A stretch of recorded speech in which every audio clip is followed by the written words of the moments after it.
Olá, estudantes da Rede Estadual de Minas Gerais.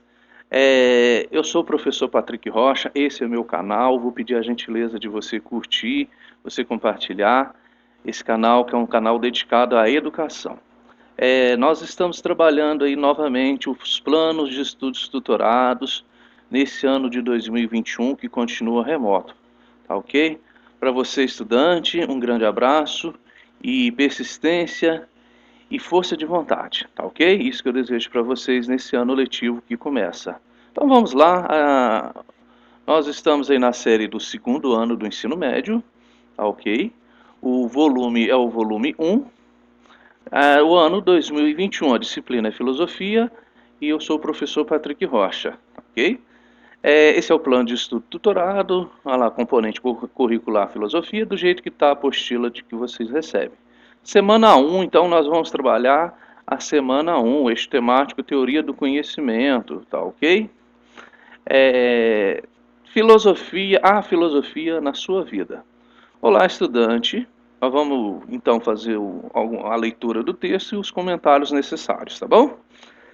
É bem provável que este seja o primeiro PET de filosofia que você está tendo acesso. Talvez você não tenha estudado ou nunca tenha ouvido falar de filosofia. Não se preocupe. A filosofia é popularmente conhecida como a mãe de todas as ciências, porque todas as ciências se originam de alguma forma das indagações e metodologias desenvolvidas por filósofos ao longo da história. Durante muito tempo, todas as ciências particulares, como a física, por exemplo, eram conhecidas como filosofia. Então, gente, a, a física, a química, outros conhecimentos, tudo era conhecido como filosofia porque a filosofia é, ela é a raiz de todos os conhecimentos, tá ok? Então, ela é um saber racional. Isso que a gente tem que começar a entender. Os filósofos eram físicos, matemáticos. Por exemplo, a gente pode pegar aí Pitágoras. Pitágoras, ele era filósofo e ele era matemático. O Tales de Mileto, que é considerado também o primeiro filósofo, ele era matemático, ele era, ele era geômetra, ele tinha outras profissões, né? E era matemático, filósofo, como eu disse. Existiam astrônomos. Então, de certa forma, você já deve ter acesso ao DNA da filosofia ao estudar essas matérias ao longo de sua vida escolar. Então, se você estudou matemática, por exemplo, você viu o teorema de Pitágoras, de Tales, né? Saiba que Pitágoras também foi filósofo, saiba que Tales também foi filósofo. Nesta semana, você será convidada a distinguir e a relacionar diversos saberes produzidos pelo homem ao longo do tempo. Ok? O que um homem fez durante esse tempo aqui? A filosofia na sua vida.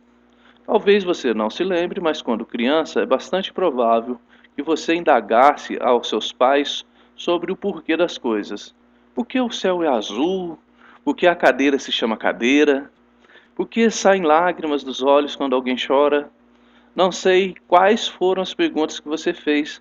Pode ser que você nem se lembre mais. É bem provável também que a resposta para a maioria de suas perguntas tenha sido um seco e sonoro porque sim. Né? A criança é curiosa. Por que as coisas são desse jeito? Isso faz parte. A criança é um pouco não, a criança é bem filósofa. Os adultos não costumam ter paciência para essas indagações porque estão ocupados demais com as questões sérias e importantes da vida. Né? Eles não sabem que as questões sérias e importantes da vida, como a ciência, o trabalho, os valores, a política, foram inventadas para responder às perguntas que ainda não possuem respostas, e por isso eram vistas como não importantes, como as perguntas que você provavelmente fez ou ainda faz. Ok? A filosofia que será apresentada posteriormente de forma mais sistemática, estudada, pois existe há muito tempo na história, e pasme você, já existe há muito tempo na sua história. Este seu jeito de colocar na vida desde criança, fazendo perguntas, querendo saber o que está por trás das coisas óbvias, já era, a grosso modo, filosofia. Sabe aquele bad, ou seja, aquela tristezinha sem explicação que bate de vez em quando do nada? E faz você refletir sobre a sua vida, né? A gente está lá, pensando, nossa, o que está acontecendo? Nossa, qual o sentido da minha vida?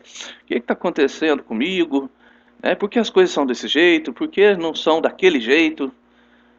Então, de certa forma, a gente filosofa, gente, a maioria do tempo. Então, isso só acontece porque você não apenas existe, por exemplo, como uma árvore, mas porque você busca um sentido para a sua existência. Então, a gente quer dar sentido para aquilo que a gente vive, entendeu? O ser humano é assim.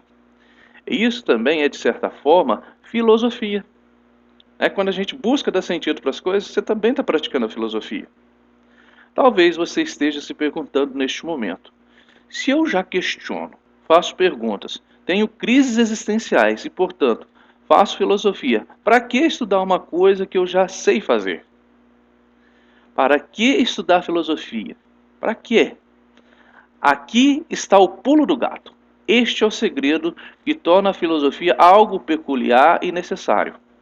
A filosofia é também uma ferramenta de aprimoramento das perguntas para torná-las mais fundamentais, sistemáticas e interessantes. É uma ferramenta usada ao longo da história para construir maneiras e métodos de investigação que possibilitam ao ser humano alcançar conhecimento mais universal, racional, menos supersticioso. A filosofia é um antídoto para combater determinadas opiniões e crenças que se apresentam como saberes absolutos. É um filtro. O que é o filtro? Quando você tem um filtro na sua casa, o filtro ele tira as impurezas, tira aquilo que não presta da água, entendeu? Então a filosofia, de certa forma, ela tira aquilo que não presta daquilo que a gente chama conhecimento. Melhor do que o do Instagram para impedir que você caia na tentação de consumir e espalhar fake news. É uma forma de ajudar o ser humano na caminhada em busca do conhecimento, diversos saberes que brotam da filosofia ou são objetos de reflexão filosófica. E muitos deles você já teve acesso. Por exemplo, quando a gente fala de fake news é uma falsa notícia, é uma coisa que as pessoas espalham sem, sem filosofar sobre ela, sem racionalizar sobre ela, entendeu? Sem ter certeza que aquilo é verdade ou não. E espalha, entendeu? Às vezes você está espalhando uma grande mentira, uma grande justiça, porque você não teve a capacidade racional de distinguir uma coisa que é certo e uma coisa que é errada. O que é o certo? O certo é a verdade. O que é o errado? O errado é a mentira.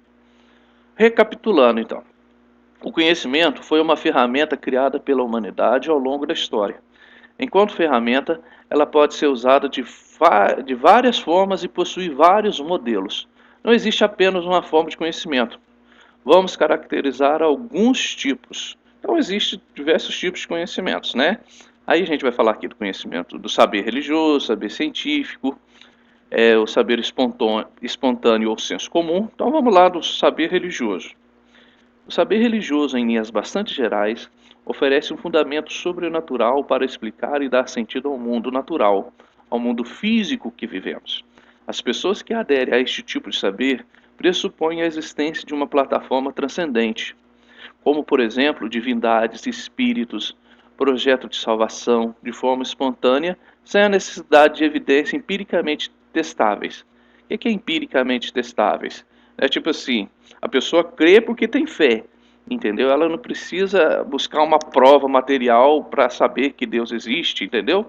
Para saber que aquilo que ela crê é real. Para ela é verdadeiro. O saber religioso é influente e poderoso na vida de grande parte das pessoas, pois norteia comportamentos, decisões políticas, criação de leis, entre outras coisas.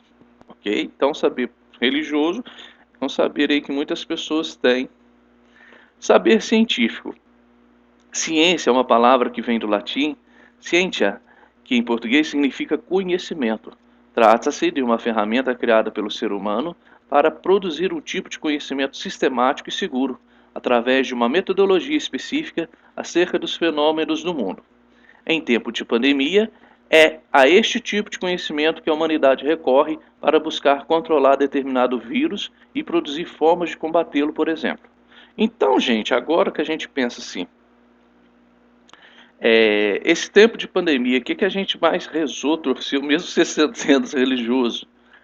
A gente né? A gente torceu, rezou, implorou, pediu a Deus, pediu aos céus, né? Para que os cientistas descobrissem uma fórmula e uma vacina para esse vírus chamado coronavírus, né? O Covid-19. E, milagrosamente, foi em tempo recorde, eles em poucos meses, eles descobriram uma vacina. Essa vacina já foi testada, ela tem uma eficiência, né? Ela tem uma eficiência, né, da qual, assim, as pessoas que pegaram coronavírus, quem tomou a vacina, é bem provável que a pessoa não vai morrer. Ela não vai morrer e não vai ter um estado grave por causa disso. No máximo, ela vai ter uma gripe, sintomas de gripe. Alguns nem vão sentir se tomar essa vacina. Ou seja, né, as pessoas torcem para o saber científico. E o saber científico é importante. Por exemplo, o celular que você está usando. Foram engenheiros, pessoas que ligadas à área de tecnologia. Gente, celular, há 15 anos atrás, era só para falar. Tinha um joguinho da cobrinha, o que mais? De corridinha, o Tetris. Gente, não fazia nada do que faz. Hoje a televisão, hoje o celular é uma televisão, tem aplicativos que você vê televisão, entendeu? Tem aplicativos que se você vê filme na hora que você quiser, vai lá, exemplo, Netflix, Amazon, StarPlay, Google Play, outros aplicativos para ver filmes, séries, jogos super sofisticados, entendeu? Por exemplo, você consegue falar ao vivo, né, vendo a pessoa, vendo o cenário, né, o seu amigo que mora lá no Japão, nos Estados Unidos. Antigamente, eu vou falar aí, 10 anos atrás, 15 anos atrás, era impossível um celular fazer isso. Então, quem fez isso aí? É a tecnologia, a ciência, né, graças ao saber científico. Saber espontâneo ou senso comum. O senso comum é um tipo de conhecimento espontâneo, baseado na experiência empírica, vivencial, concreta na vida das pessoas. Ao longo da vida, os seres humanos acumulam saberes que não foram aprendidos na escola, na faculdade, mas que servem de bússola orientadora da vida cotidiana. Por estar colado demais com a vivência das pessoas que o produziu, o senso comum não se estabelece como conhecimento válido universalmente. Ele possui validade relativa. Isso significa que ele pode mudar de pessoa para pessoa, de família para família, de cultura para cultura. Por isso, há diferentes opiniões sobre o mesmo tema e crenças diferentes sobre uma determinada realidade, sem necessariamente haver uma mais correta que a outra. Por exemplo, senso comum é aquelas coisas do conhecimento do dia a dia, né? Por exemplo, tá muito abafado hoje, aí as pessoas vai chover, sinal de chuva forte.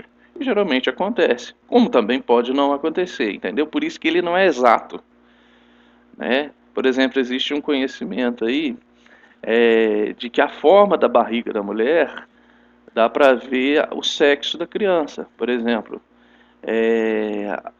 dizem que as mulheres que ficam grávidas e elas ficam mais redondinhas, né, a barriga mais redonda, diz que provavelmente é menina. E dizem que quando a barriga da mulher é mais pontuda, mais para frente, né, ela é mais, você vê que ela está se projetando mais para frente, dizem que geralmente é homem. Dizem que na maioria das vezes dá certo, mas pode também não dar certo, porque é um saber o quê? Um senso comum. Opinião. Opinião em grego significa doxa. É a maneira pela qual as pessoas costumam divulgar seu ponto de vista sobre o mundo. Este ponto de vista é baseado em experiências particulares e por isso não é verdadeiro por si mesmo. Por mais persuasiva e bem elaborada que seja uma opinião, ela não pode ser confundida com, por exemplo, um saber científico, pois a princípio não foi testada e provada como uma metodologia válida. Um bom exemplo seria a diferença entre a opinião de alguma pessoa sobre a eficácia da vacina para a Covid-19 e a demonstração da comunidade científica sobre a eficácia da mesma. Por maior que seja a afinidade que a pessoa tenha com quem emitiu uma opinião sobre hipóteses conspiratórias para não se vacinar, é importante compreender que se trata apenas de um ponto de vista subjetivo é embebido por crenças pessoais desse indivíduo. É prudente e faz bem para a saúde física e mental refletir sobre determinadas opiniões e crenças infundadas do senso comum quando outro tipo de conhecimento, como o conhecimento científico, apresenta estudos e evidências que contestam essas opiniões. Por exemplo, muita gente nessa fase do negacionismo tem negado a vacina. Ah, eu não vou tomar vacina porque tem um chip que vai me controlar. Os chineses implantaram um chip que vai transformar todo mundo em comunista. Que vai, né, e a gente vai ser uma cobaia. E cada absurdo, gente, cada coisa idiota que a gente escuta, tá bom? Então, opinião, gente, opinião é o seguinte: opinião não reflete a verdade. Você pode ter uma opinião sobre alguma coisa, por exemplo, igual a gente está falando sobre a vacina, mas isso não significa que é verdade, né? A verdade, por exemplo, a gente deve acreditar, por exemplo, quando são assuntos principalmente ligados à saúde e a coisas muito sérias, a gente deve acreditar nas pessoas que têm a metodologia certa para aquilo, que estudam aquilo, né? Senão a gente vive num mundo de ignorância, num mundo de escuridão, tá ok? Para saber mais, tipos de saberes disponível aqui, tá bom? No educação.ol, referências Rubem Alves, Filosofia da Ciência, do Editora Brasiliense, 1991. Conhecer o Mundo, disponível aqui também no site, você vai encontrar isso aqui na sua apostila, tá bom? Na sua apostila online. Ok, atividades. Vamos lá responder as atividades, essas aqui são sugestões, tá bom, gente? 1. Considere o texto seguinte. Certa vez, um cosmonauta e um neurologista russos discutiam sobre religião. O neurologista era cristão e o cosmonauta não. Já estive várias vezes no espaço, gabou-se o cosmonauta, e nunca vi nem Deus nem anjos. Eu já operei muitos cérebros inteligentes, respondeu o neurologista, e também nunca vi um pensamento. A. Explique qual dos dois tipos de saberes estão sendo discutidos nos textos. Primeiramente, gente, sugestão de resposta, tá? Na A, o conhecimento científico e o conhecimento religioso estão aqui, né, que estão sendo discutidos. Quais os dois tipos de saberes? O conhecimento científico e religioso. Explicando. O cosmonauta, quando diz eu nunca vi nem Deus nem anjos, quer dizer que não possui uma interpretação religiosa ou espiritual do mundo. Pois na sua visão, o que existe é aquilo que ele pode ver e sentir. O neurologista diz: eu já operei muitos cérebros e nunca vi um pensamento. Ele, de certa forma, busca contrariar o pensamento do cosmonauta na intenção de mostrar que muitas coisas que não se vê ou sente não necessariamente não deixam de existir. Assim, o neurologista, por ser cristão, usa um recurso da linguagem para dizer que Deus pode existir mesmo que as pessoas não consigam ver. Entendeu? Então, né, é por aí. B. Comente qual limite seria comum aos dois tipos de saberes presentes nos textos. Também é uma sugestão de resposta. O limite está na grandiosidade do universo. Muitas coisas a ciência descobriu para a evolução e melhoria do mundo, mas ainda faltam muitas outras coisas a serem descobertas.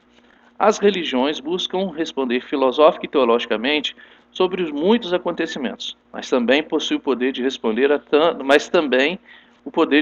tantos outros questionamentos. Então, gente, a ciência, o saber científico também possui um limite, o saber religioso também, entendeu?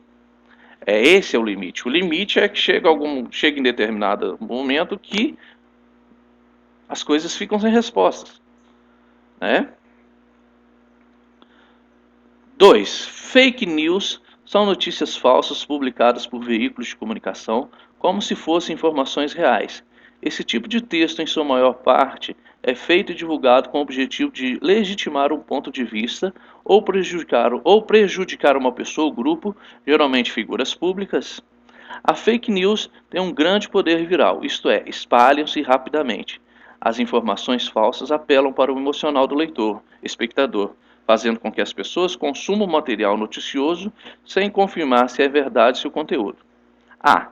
Explique por que a fake news viralizam tão facilmente entre as pessoas atualmente. Então a sugestão é a seguinte: As fake news viralizam facilmente entre as pessoas porque muitas pessoas não possuem um senso crítico. O que é o senso crítico? O senso de criticar as coisas, ver se aquilo é verdade ou não. Para questionar se aquilo que estão vendo e ouvindo corresponde realmente à verdade dos fatos. Por exemplo, podem acreditar fielmente que a pandemia do coronavírus é uma invenção dos comunistas chineses e, sem refletir sobre o assunto, espalham uma informação mentirosa por uma simples falta de reflexão e busca da correta da verdade. Isso é prejudicial, né, gente? B. De que maneira a atitude científica pode contribuir no combate à fake news? B. A atitude científica busca encontrar a verdade por meios rígidos e imparciais, mesmo que a verdade não seja aquilo que agrada. É papel da ciência descobrir e aceitar as verdades. A ciência não busca a verdade por conceitos morais, por exemplo. Um teste de DNA de paternidade não é função do cientista dizer qual a atitude correta ou não do pai, mas simplesmente descobrir se a sequência genética do suposto filho bate com a sequência genética do suposto pai. Ok? Então, gente, bons estudos e até a próxima. E vou pedir de novo, se você puder compartilhar e curtir esse canal. Professor Patrick Rocha, um grande abraço para vocês e até mais. Tchau!